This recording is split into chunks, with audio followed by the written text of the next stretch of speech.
నమస్కారం mass media TV news కి స్వాగతం. హెడ్లైన్ చూద్దాం. కడపలో చంద్రబాబు రోడ్ షోకు భారీగా తరలివచ్చిన ప్రజలు. కడపలో మళ్లీ హత్య రాజకీయాలు తెచ్చారన్న టీడీపీ అధినేత.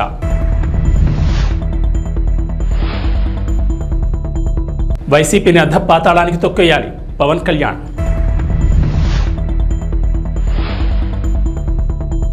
అమెరికా హూస్టన్ ప్రాంతంలో వరదలు. హత్య రాజకీయాలు చేసి జగన్ను మరోసారి నమ్మితే ప్రతి ఇంటికి గొడ్డలి గిఫ్ట్గా వస్తుందని తెలుగుదేశం అధినేత చంద్రబాబు హెచ్చరించారు. నవరత్నాలు పేరిట మరోసారి నవమోసాలకు పాల్పడుతున్నారని విమర్శించారు. గత మేనిఫెస్టోలో పెట్టిన ఏ ఒక్క హామీ అమలు చేయని జగన్ ఏ ముఖం పెట్టుకుని మళ్లీ ప్రజలను ఓట్లు అడుగుతున్నారని చంద్రబాబు నిలదీశారు. వైఎస్ఆర్ జిల్లా కడపలో పర్యటించిన చంద్రబాబు ప్రజాగళం బహిరంగ సభలో పాల్గొన్నారు. కడప ఎవరి జాగీరు కాదని ప్రజలు తలుచుకుంటే ఎంతటి వారైనా నేలకు దిగాల్సిందేనని చంద్రబాబు అన్నారు. కడపలో ఆయన భారీ రోడ్ షో నిర్వహించారు.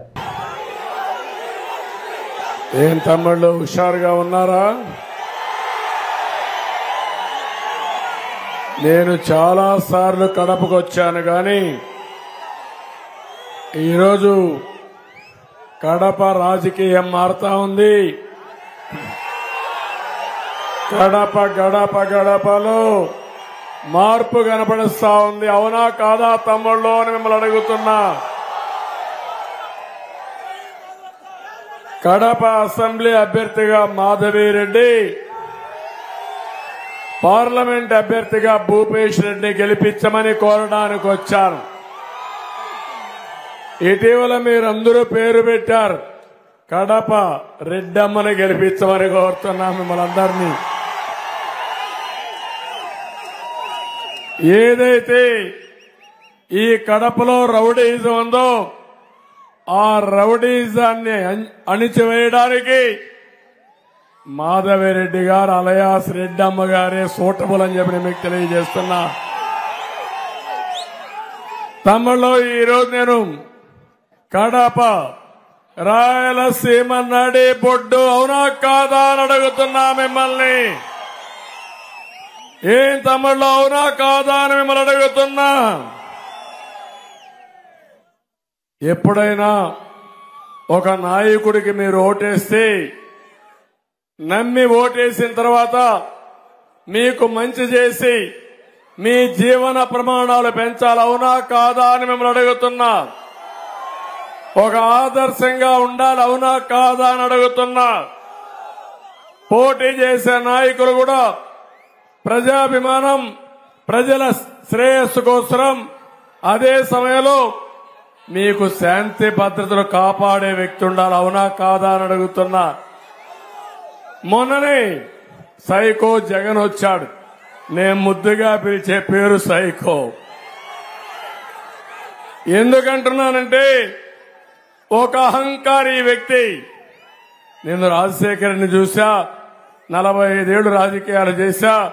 నా జీవితంలో ఇలాంటి వ్యక్తిని ఎప్పుడూ చూడలేదు. ఒక అహంకారి, ఒక ఆయన నేచర్ చూస్తే ఒక సైకో నేచర్ ఎవ్వరిని భరించలేడు.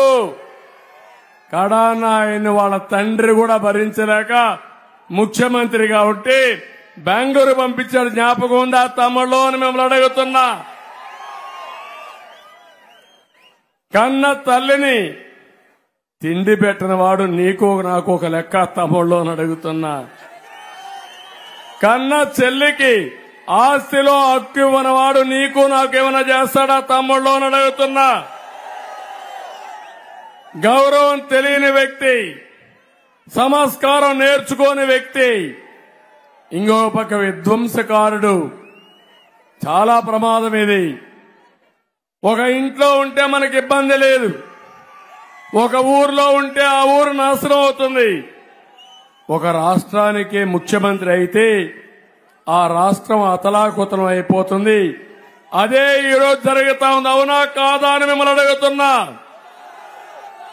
ఇంకో పక్క ఒక దోపిడీదారుడు, ఒక బందిపోటుతనం, మొత్తం సంపదంతా అతనికే కావాలి.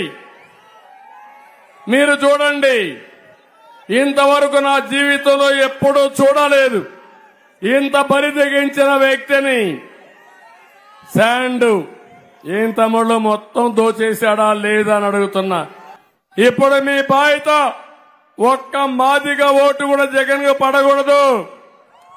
మీరు అడగాలి.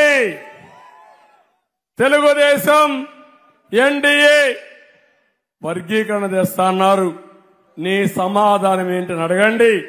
సమాధానం చెప్పకపోతే పరిష్కార మార్గం చిత్తుగా ఓడించి వర్గీకరణ కోసం మీ ఓటు వేయాల్సిందిగా, ఎన్డీఏకి వేయాల్సిందిగా కోరుకుంటూ మరొక్కసారి అందరికీ నమస్కారాలు. చాలా బాగా జరిగింది.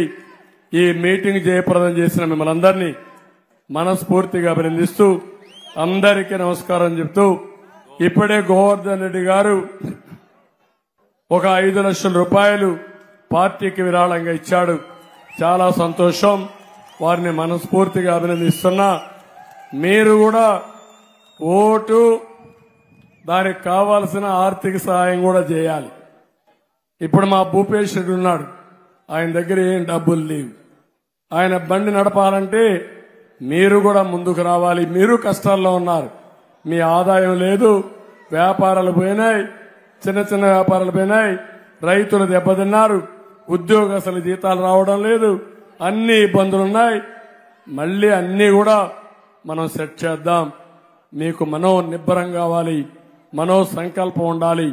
అందరి మాట ఒకటే, ఈ రాష్ట్రాన్ని కాపాడుకుందాం, మన పిల్లల భవిష్యత్తుని చూద్దాం. మీరందరూ కూడా మరొక్కసారి 10 రోజులు మీరు కష్టపడండి, 5 ఏళ్లు మీకోసం మేము కష్టపడతామని మరొక్కసారి హామీ ఇస్తూ, రేపటి నుంచి నాకు గ్రాఫ్ కనపడాలి. ఈ కడపలో కడప రెడ్డమ్మ గ్రాఫ్ పెరగాలి.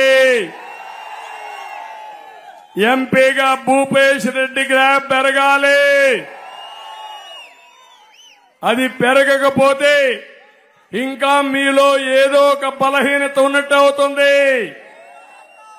మీ భవిష్యత్తు కోసం నేను చెప్పేది. అందుకే అందరం కలిసి ముందుకు పోవడం కోసం కడపను అభివృద్ధి చేసుకుందాం, రాయలసీమను అభివృద్ధి చేద్దాం, ఈ రాష్ట్రాన్ని అభివృద్ధి చేసుకుంటా అని చెప్పి కోరుకుంటూ అందరికీ నమస్కారాలు. జై హింద్, జై తెలుగుదేశం. తెలంగాణలో ఎండలు మండిపోతున్నాయి. పలు ప్రాంతాల్లో భానుడు నిప్పులు కురిపిస్తున్నాడు. రాష్ట్రంలోని అత్యధిక ఉష్ణోగ్రతలు నమోదవుతున్నాయి. పెద్దపల్లి జిల్లా మందని, జగిత్యాల జిల్లా నేరేళ్ల, సూర్యాపేట జిల్లా మునగాల, ఖమ్మం జిల్లా పమ్మిలో 46.7 డిగ్రీల గరిష్ట ఉష్ణోగ్రతలు నమోదయ్యాయి. నల్గొండ జిల్లా కామారెడ్డిగూడెం, మంచిర్యాల జిల్లా హజీపూర్, కరీంనగర్ జిల్లా వేణవంకలో 46.5 డిగ్రీలు రికార్డు అయినట్లు హైదరాబాద్ వాతావరణ కేంద్రం తెలిపింది.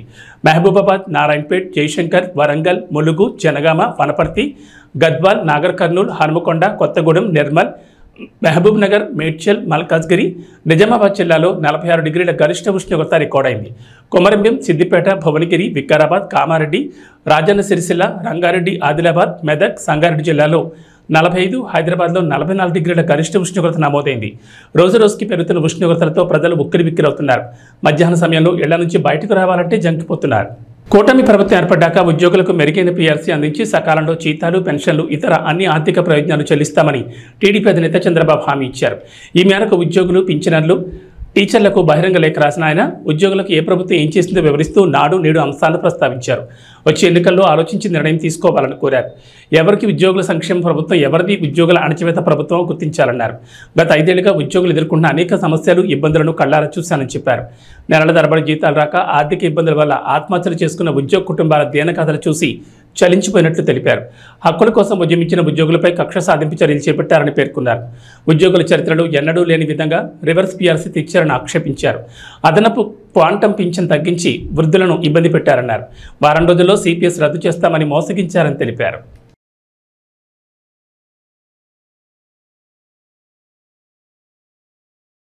ఆంధ్రప్రదేశ్ను అంధకారంలోకి నెట్టేసిన వైసీపీని అధపాతాళం తొక్కేయాలని జనసేన అధినేత పవన్ కళ్యాణ్ పిలుపునిచ్చారు. లేకుంటే మన భవితకు మరింత నష్టం కలుగుతుందని ప్రజలను హెచ్చరించారు. తెలుగుదేశం, జనసేన, బీజేపీ కూటమి విడుదల చేసిన మేనిఫెస్టోతో అందరికీ మేలు జరుగుతుందన్న పవన్ అమలు బాధ్యతను తాను తీసుకుంటానని విశాఖలో నిర్వహించిన వారాహి విజయ సభలో హామీ ఇచ్చారు. జగన్కు భూమిని తొలిచి డబ్బు తీయడమే తెలుసని, భూమిలో విత్తనం నాటి పంట పండించి ప్రజల ఆకలి తీర్చడం తెలియదని పవన్ విమర్శించారు.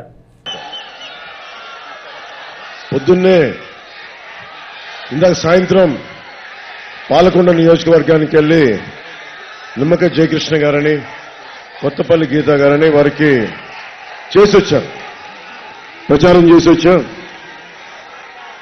ఒకటే అనిపించింది అక్కడ, మన ఉత్తరాంధ్ర వైజాగ్ అన్న, ఉత్తరాంధ్ర అన్న నాకు చాలా ప్రాణం, చాలా నటన ఇక్కడే ఓనామాలు దిద్దుకున్నాను. సో నాకు తమ్ముళ్ళు ఒక పాట గుర్తొచ్చింది. పాలకొండలో మల్లికార్జునరావు గారు క్యారెక్టర్ ఎప్పుడు పెళ్లి చేసుకుంటా ఉంటాడు. మన ఉత్తరాంధ్ర పాట వైజాగ్లో నేను ఇక్కడ యాక్టింగ్ నేర్చుకుంటున్నప్పుడు శిక్షణలో ఒక పాట గుర్తొచ్చింది. అంటే ఒక 50 అడుగులున్న తాటి చెట్టు ఎక్కలు, 12 అడుగులు 16 అడుగులు తాటి మన ఈత చెట్టు ఎక్కలేవు, కానీ మళ్ళీ నీకు ఎందుకు పెళ్లి అన్నట్టు ఆ పాట పాడి వినిపించారు. ఒకటి, ఉత్తరాంధ్ర అంటేనే ఆట పాట పొలం పని సముద్రం సైనికుడు. ఇది నా మాటలు కాదు, సిక్కోలు 6 ప్రాణాలని చెప్పి ఒక రచయిత రాసినాయి. ఆట పాట పొలం పని సముద్రం సైనికుడు, ఇది ఉత్తరాంధ్ర 6 ప్రాణాలు. ఇది సో వాటి గురించి గుర్తొచ్చి మాట్లాడుతా, ఆట పాట అంటే గుర్తొచ్చింది. అంటే తాడి సెట్టెక్కనేవు, తాడి కళ్ళు తెంపనేవు, ఈత సెట్టెక్కనేవు, ఈత కళ్ళు తెంపనేవు, తాడి సెట్టెక్కనేవు, తాడి కళ్ళు తెంపనేవు, ఈత సెట్టెక్కనేవు, ఈత కళ్ళు తెంపనేవు, మళ్ళీ ఓ మళ్ళీ నీకెందుకురా పెళ్ళి, ఓ మళ్ళీ నీకెందుకురా పెళ్ళి. పాట నేను మిమ్మల్ని సినిమాల్లో పాడానని చెప్పడానికి చెప్పట్లా, మళ్ళీ ఓటు అడగడానికి జగన్ వస్తున్నాడు. అందుకని మళ్ళీ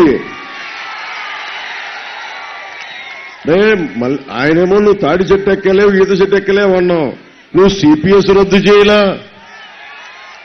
ఫీజు రీఎంబర్స్మెంట్లు చేయలా, డిఎస్సి నోటిఫికేషన్ ఇవ్వాలా, ఇలా మహిళలకి ప్రాణరక్షణ కల్పించలా, అడ్డగోలుగా సముద్రం మొత్తం మత్స్యకారులకి నిలబడలా, ఇక్కడ కూర్చోబెట్టి అడ్డగోలుగా వేలాది ఎకరాలు దోచేశాం, భూముల్ని రక్షించలా. మనం మళ్ళీలాగా మళ్ళీ మన జగ్గుబాయికి ఎందుకే నీకు ఎన్నికలు, ఎందుకే ఓటును. సో మన మళ్ళీకి చెప్పండి, వైసీపీ మళ్ళీకి నీకెందుకే పెళ్లి, మళ్ళీ వాళ్ళు చాలేరు. ఉత్సాహం ఉంది కదా. నేను మీ భవిష్యత్తు కోసం మాట్లాడుతున్నా. నాయకత్వం అంటే ఒక తరం కోసం ఆలోచన ఇవ్వడం. నేను ఎప్పుడు కూడా సినిమాలో ఉన్నప్పుడు ఒక్క ఫ్యాన్ క్లబ్ నేను పెట్టలా, ఒక్క సినిమా ఫంక్షన్ నేను కూర్చోబెట్టి నా సినిమా చూడమని నేను చెప్పలా. నేను చదువుకుంది నాని పాల్కి వాళ్ళని చదువుకున్నాను. నేను చదువుకుంది ఒక లోక్నాయక్ జయప్రకాష్ నారాయణ చదువుకున్నాను. అంబేద్కర్ గారు మనకి రచనలు చదివాను, వ్యాసాలు చదివాను, history, social sciences, political history, biographies, సాధారణ మనిషి కష్టాలు ఎలా ఉంటాయో చదివాను. ఒక నోమ్ చోమ్స్కీ చదివాను. ఇంత అవగాహన చేసుకుని రోడ్ల మీద తిరిగితే అన్నిటికంటే కూడా గొప్ప పాఠం, ఉద్యానంలో అందరికీ నీడనిచ్చే చెట్ల మధ్యలో ఉండి వాళ్ళకి సంపద నీళ్లు కల్తీ అయిపోయి కిడ్నీ వ్యాధులు వస్తుంటే వాళ్ళ కష్టాన్ని చూసి చలించిపోయాడు. అందరం పక్కనే ఉన్నాం, వెళ్ళి మాట్లాడితే ఆ రోజున అదృష్టవశాత్తు చంద్రబాబు గారు కూడా కొంచెం ఆలోచించి బలమైన నిలబడే వ్యక్తి కాబట్టి పబ్లిక్ పాలసీకి ఆయన స్పందించారు. ఈ రోజుకి మనం తాగునీటికి ఇబ్బందులు పడతా ఉన్నాం, నీరు కల్తీ అయిపోయింది, సాగునీటికి సమస్యలు ఉన్నాయి. సముద్రం అనేది సంపద. విశాఖలో సముద్రం కానీ ఉత్తరాంధ్ర సముద్రం కానీ ఇది సంపద. ఈ సంపద ఒకప్పుడు బ్రిటిష్ వాళ్ళు మొత్తం వాళ్ళ నేవల్ ఫోర్స్ తోటి ప్రపంచాన్ని ఆక్యుపై చేశారు. సముద్రం అంటే సంపద. కానీ అలాంటి సముద్రం చెత్త కుప్పలా చేసేశారు అందరూ. మనకి పరిశ్రమల్లోని వ్యర్థాలు అన్ని సముద్రంలోకి వదిలేస్తారు, శుద్ధి చేయరు. కాలుష్యం ఉంది, బూడిద వచ్చేస్తుంది, ఎవ్వరూ పట్టించుకోరు. ఏదైనా మాట్లాడితే ఎవరికి సమయం లేదు. ఒక ప్రమాదం జరిగినప్పుడు, ఒక ఎల్జీ పాలిమర్ జరిగినప్పుడు బయటకు వస్తాం, విషవాయువులు వచ్చినప్పుడు బయటకు వస్తాం. నాకు కూడా చిరాకు ఉంది నా మీద. నేను ఒక రోడ్ల మీదకి వచ్చి మాట్లాడగలను, చేయగలను. కానీ నిజంగా నేను అసెంబ్లీలో ఫస్ట్ టైం ఎప్పుడు రిగ్రెట్ అయ్యానంటే, నన్ను గాజువాకలో గెలిపించున్నా, భీమవరంలో గెలిపించున్నారే, మన పాలిమర్స్ విషయంలో, ఎల్జీ పాలిమర్స్ విషయంలో గొంతినిపించేవాడిని. ఫీజు రీఎంబర్స్మెంట్లు రాలేదే, అరే యువత తాలూకు వేదనని వినిపించేవాడిని. అరే మత్స్యకారులకి సరైన భృతి ఇవ్వలేదు, అది వినిపించేవాడిని. వాళ్ళకి వలలు, బోట్లు కూర్చొని ఏమి ఇవ్వాలి, అది వినిపించేవాడిని. రైతులకి మద్దతు ధర లేదు, అది వినిపించేవాడిని. 30,000 మంది పైచిలకు ఆడబిడ్డలు అదృశ్యమైపోతే వచ్చి ఒక్కొక్కరిని ఒక్క ఎమ్మెల్యేగా ఉన్న 151 మందిని చొక్కా పట్టుకొని నిలదీసేవాడిని అసెంబ్లీలో. అలా అనిపించింది. నేను ఈ రోజున కోరుకుంటుంది ప్రచారం. నేను ఈరోజు జస్ట్ కూటమికో లేదంటే జగన్ ఓడించడానికో రాలా. మన భవిష్యత్తుకి బంగారు బాట వేయటానికి వచ్చాను నేను. ఈ రోజు నేను దాదాపు 6 మంది అభ్యర్థులు ఉన్నారు. భరత్ గారితో సహా, వంశీకృష్ణ యాదవ్ గారితో సహా అందరూ అభ్యర్థులు నిలబడి ఉన్నారు ఇక్కడ 6 మంది. నేను మీకు మాటిస్తున్నా, నేను పని చేస్తా, అందరి చేత పని చేయిస్తా. ఇక్కడ ఉన్న వాళ్ళు ఎవరూ కూడా కూర్చొని సంపదని సంపాదించడానికి రాలా. బలమైన ప్రభుత్వాన్ని, బాధ్యత గల ప్రభుత్వాన్ని ఇవ్వడానికి ప్రతి ఒక్కరూ నిలబడి ఉన్నారు. గతంలో మీకు ఇట్లా ఉండొచ్చు, అలా ఉండొచ్చు అనుకోవచ్చేమో, కానీ ఈసారి లీడ్ చేస్తుంది ప్రధానమంత్రి గారు. బాగా 4 దశాబ్దాల అనుభవం, 14 సంవత్సరాల అనుభవం ఉన్న చంద్రబాబు గారు, దశాబ్ద కాలంగా మీకోసం పోరాటం చేస్తున్న పవన్ కళ్యాణ్. ఇప్పుడు మనం అనుకోవచ్చు, మా ఇంట్లో మా అమ్మతో మాట్లాడేవాడిని, నీకెందుకురా రాజకీయాలు, అందరూ తిడుతున్నప్పుడల్లా మా అమ్మ అంటది, ఎవడ పాప నాడు పోతాడులే అంటది మా అమ్మ. నేనంటన్నా, ఎవడి పాప నాడు పోతే కూర్చోబెట్టి ఒక లోక్నాయక్ జయప్రకాష్ నారాయణ రావాల్సిన అవసరం లేదు, ఎమర్జెన్సీ కోసం నిలబడాల్సిన అవసరం లేదు, ఒక వీరనారి గున్నమ్మ రావాల్సిన అవసరం లేదు, ఎవరు రావాల్సిన అవసరం లేదు, కృష్ణుడు కురుక్షేత్రం చేయాల్సిన అవసరం లేదు. మన భవిష్యత్తు మనమే నిర్మాణం చేసుకోవాలి. మన బాధ్యత మనమే తీసుకోవాలి. అంతేగాని ఎవడ వచ్చి మన బతుకుల్ని, మన తలరాతుల్ని రాయుడు. మన తలరాతులు మనమే రాసుకోవాలి. దైవం మనుష్య రూపేణ, రాముడైనా సరే, దేవుడైనా సరే మనుష్య రూపంలో పుట్టే మన సమస్యల్ని మనమే పరిష్కరించుకోవాలి. ఎవ్వరూ పరిష్కరించరు. వైఎస్ జగన్ లాంటి ఒక దోపిడీదారు ప్రభుత్వం ఉంటే పాపం వైవి సుబ్బారెడ్డి గారు వాళ్ళ కర్మ వాళ్ళు పోతారు. ఈ ఎంపీ మూర్తి తన కర్మ తను పోతాడు. ఎవ్వరు పోరు. మనం చొక్కా పట్టుకొని కిందకి లాగి బంగాళాఖాతంలో కలిపేస్తే తప్ప ఎవ్వడు కలవడు. వాళ్ళు పోరు. వాళ్ళకి బుద్ధి రాదు. మన బలం అది. ప్రతిసారి మిమ్మల్ని చూసినప్పుడు నాకు ఒకటే అనిపిస్తుంది, అరే మీరు సముద్రం శక్తులంత యువత, మీరు ఆది పరాశక్తులు, వీర మహిళలు బోల్డంత శక్తి ఉంది. మనిషిని ఒక్క భగత్ సింగ్ తలుచుకుంటే ప్రపంచం మారిపోయింది. ఒక్క శ్రీశ్రీ 1918లో ఎముకలు మళ్ళీ సోమరులారా చావండి అంటే ఈ రోజుకి మహాప్రస్థానంతో అందరం ఊగిపోతాం. ఒక్కడు తలుచుకుంటే. One man's courage makes a majority. One man's courage. ఇది నా ఒక్కడి సొంతం కాదు. అది ఒక్కడి సొంతం కాదు. మీలో ప్రతి ఒక్కరిలో ధైర్యం ఉంది. ఇక్కడున్న ఆడబిడ్డల్లో కావచ్చు, ఇక్కడున్న పైన పెద్దల్లో కావచ్చు, మేడల్లో మిద్దెల పైన పెద్దల వల్ల కావచ్చు, ఆ దూరాన అల్లంత దూరాన కూర్చొని జెండాలు పట్టుకున్న ఒక్కొక్క యువకులు కావచ్చు, యువత కావచ్చు. ధైర్యం అనేది మీ గుండెల్లో ఉంటుంది.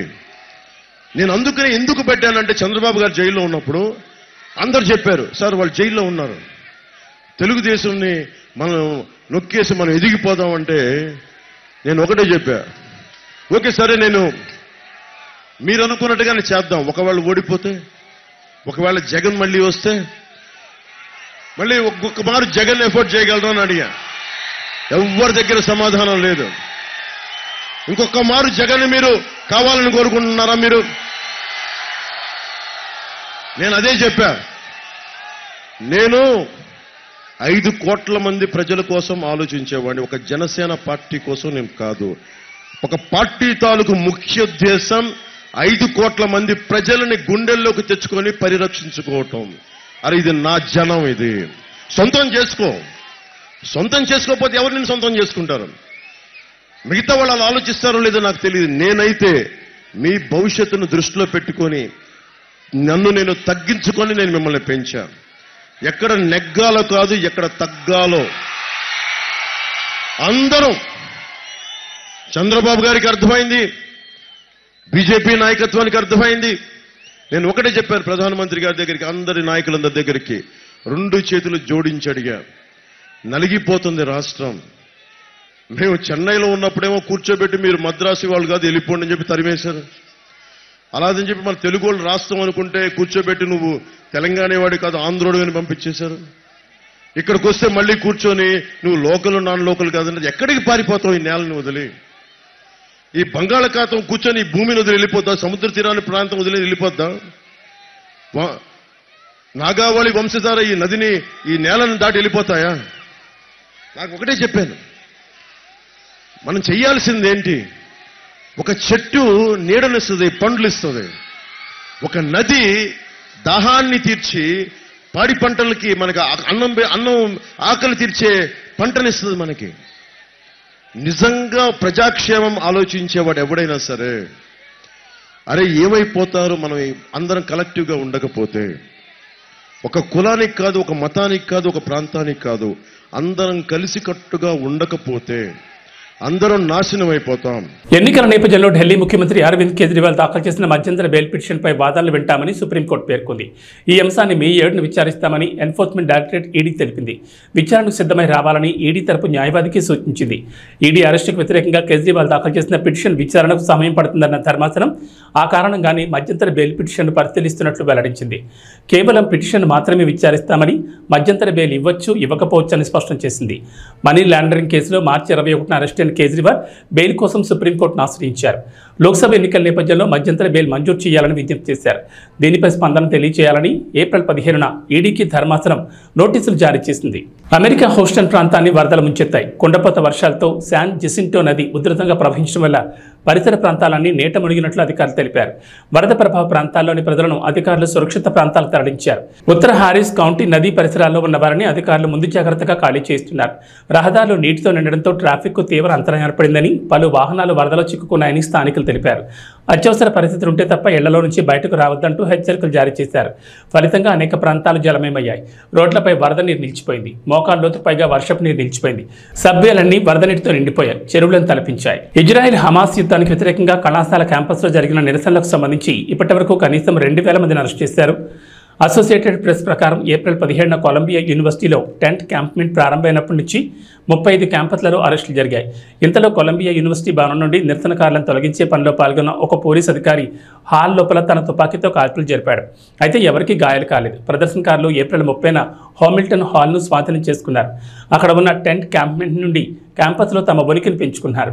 ప్రదర్శనకారులను బలవంతంగా తొలగించేందుకు నిర్వాహకులు పోలీసులను ఆశ్రయించడంతో కళాశాల క్యాంపస్లలో కొన్ని రోజులుగా ఉద్రిక్తత నెలకొంది. ఇది విస్తృతంగా అందరి దృష్టిని ఆకర్షించి ఘర్షణలకు దారితీసింది.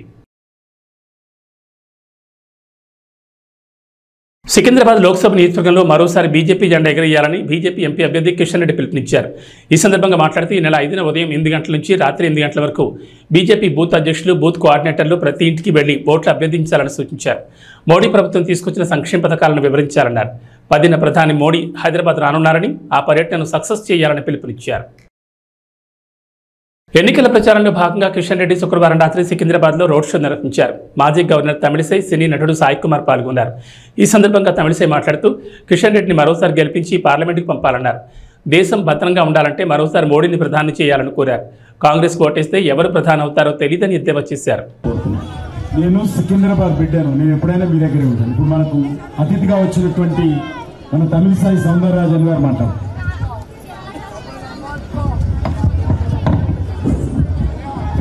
అందరికీ నమస్కారం. నా ఇక్కడ రావడం, మీ అందరూ కలవడం నాకు చాలా సంతోషంగా ఉన్నది. ఎవరికి ఓటు వేయాలి? మోడీకి, మోడీజీకి, కిషన్ రెడ్డి గారికి ఓటు వేయండి. ఎందుకు ఓటు వేయాలి? శుభ్ర పరిపాలన కోసం మోడీకి వేయండి. దేశాన్ని సురక్షితంగా ఉంచాలంటే మోడీజీకి కిషన్ రెడ్డి గారికి ఓటు వేయండి. దేశానికి బలమైన ప్రధాని కావాలి అంటే మోడీజీకి కిషన్ రెడ్డిజీకి వేయండి. నేను ఒక్క ప్రశ్న అడుగుతున్నాను. కాంగ్రెస్ కు ఓటు వేసిన ప్రధాని ఎవరు?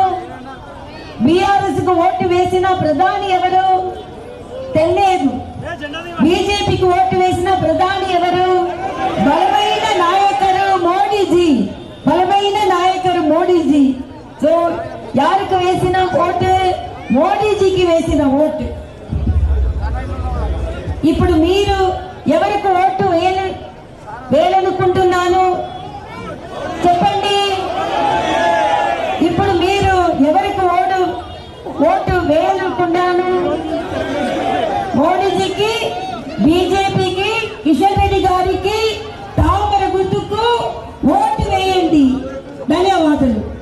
చివరి దశ డీబీటీ చెల్లింపుల ప్రయత్నంలో ఏపీ ప్రభుత్వం తీవ్ర కసరత్తు చేస్తోంది. బటన్ నొక్కితే అకౌంట్లలోకి నగదు బదిలీ అయ్యే ప్రక్రియనే డీబీటీ అంటారు. ఇప్పటికే వివిధ పథకాలకు సంబంధించి నగదు బదిలీ ప్రక్రియ పెండింగ్లో ఉంది. చదువుకునే విద్యార్థులకు సంబంధించి జగనన్న విద్యా దీవెన, లానేస్తం నిధులు విడుదల కావాల్సింది. దీనికోసం చాలామంది ఎదురు చూస్తున్నారు. చివరి దశ చెల్లింపుల కోసం ఇప్పటికే ఈసీని అనుమతి కోరింది ప్రభుత్వం. అయితే ఎలక్షన్ కమిషన్ నుంచి ఇప్పటి వరకు ఎలాంటి అనుమతి రాలేదు. పులివెందుల్లో సీఎం జగన్ సతీమణి వైఎస్ భారతి ప్రతిరోజు విస్తృత ప్రచారం చేస్తున్నారు. ప్రత్యేకించి మహిళలను ఆకట్టుకునే పనిలో ఉన్నారని ఇంటింటికి తిరుగుతూ ప్రజల బాధలు తెలుసుకుంటున్నారు. పెన్షనర్ల అవస్థలు మళ్లీ జగన్ వస్తేనే తగ్గుతాయంటున్నారు. ఆంధ్రప్రదేశ్ సార్వత్రిక ఎన్నికల్లో భాగంగా సీఎం జగన్ రాష్ట్ర వ్యాప్తంగా సుడిగాలి పర్యటన చేస్తూ దూసుకుపోతున్నారు. ప్రతిరోజు 3 నియోజకవర్గాల్లో ఎన్నికల ప్రచారంలో పాల్గొంటున్నారు. తన పాలనపై ప్రజలకు వివరిస్తూ ముందుకు సాగుతున్నారు. నమస్కారం.